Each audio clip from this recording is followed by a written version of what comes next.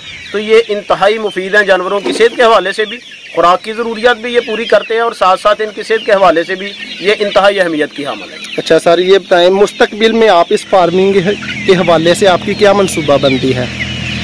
मैं तो चाह रहा हूँ कि अगर अल्लाह करीम की रहमत शामिल हाल रहती है और मैं इस फील्ड में कामयाब रहता हूँ तो फिर मैं इसको वसी करूँगा और इंशाल्लाह इसको मैं 50,000 बर्ड तक ले जाने का इरादा। माशाल्लाह सर, अगर आपने अंडों का कारोबार ही करना था तो फिर वाइट लेयर का इंतखाब क्यों ना किया आपने? हाँ माशाल्लाह जी, आप बहुत अच्छे सवाल कर रहे हैं। ये भी इंतहाई इंटरेस्टिंग क्वेश्चन है आपका।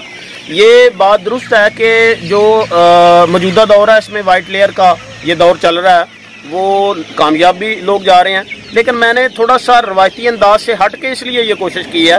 मैं ये चाह रहा हूँ कि जिस तरह आजकल लोग फूड कॉन्शियस होते जा रहे हैं, और होना भी चाहिए, सारी दुनिया में ये ट्रेंड तब्दील होता जा रहा है कि फूड के हवाले से लोग इंतहाई कॉन्शियस हैं। लोग अच्छा खाना चाह रहे हैं, लोग अच्छा मीट खाना चाह रहे हैं और इसी तरह लोग अच्छा अंडा खाना चाह रहे हैं। तो जो वाइट लेयर है, वाइट एग को उस हवाले से अब प्रेफर नहीं किया जा रहा। तो कंपैरेटिवली लोग जो देसी एग है, चाहे ये एक पुराना रवायती हस्बे साहब का ही चला आ रहा है, लेकिन फिर भी इसको लोग ज़्यादा प्रेफर कर रहे हैं। तो फिर मैंने भी ये कोशिश की है कि अपने इलाके के लोगों को बेहतरीन गोश्त भी मुहैया किया जाए और बेहतरीन अंडा भी मुहैया किया जाए। सर, आपने इस फार्मिंग ब्रेड्स के लिए कितनी जगह मुख्तसिस कर रखी हुई है, ये जो जानवर रखे हुए हैं? जी, ये जो फ्री रेंज फार्मिंग मैंने की है, अगर आपका कैमरामैन ये दिखा सके तो ये 3 एकड़ अराजी है जिस पे मैंने ये फेंसिंग लगा के, वो आप देख रहे होंगे, मैंने वो बांस वगैरह लगे हुए हैं और साथ में ये इसकी फेंस लगी हुई है। तो ये तकरीबन 3 एकड़ अराजी है जो मुख्तस की है इन जानवरों के लिए। जी सर, मैं देख रहा हूँ कि आपने ये बांस लगाकर चारदीवारी कर रखी हुई है। इसके बारे में आप मजीद हमारे दोस्तों के बताएं कि ये आपके ज़हन में कैसे आइडिया आया और कैसे लगाई सर? जी, ये जो आप देख रहे हैं, जिस तरह आपका कैमरामैन दिखा रहा था ये फेंसिंग के हवाले से, तो ये चूँकि जब आप फ्री रेंज फार्मिंग के हवाले से काम शुरू करते हैं तो फिर 3-4 रिस्क जो हैं वो आपको पेश नज़र होते हैं। जब आप बाहर होते हैं तो सांप वगैरह और दूसरे जानवर जो इनको नुकसान पहुंचा सकते हैं, तो हार्मफुल जानवरों को रोकने के लिए, उनकी रोकथाम के लिए, चूँकि चारदीवारी बाउंड्री वाल वो रिक्वायर्ड होती है, तो बाउंड्री वाल अगर आप पुख्ता बनाएंगे तो फिर उस पर अखराजात ज़्यादा आएंगे।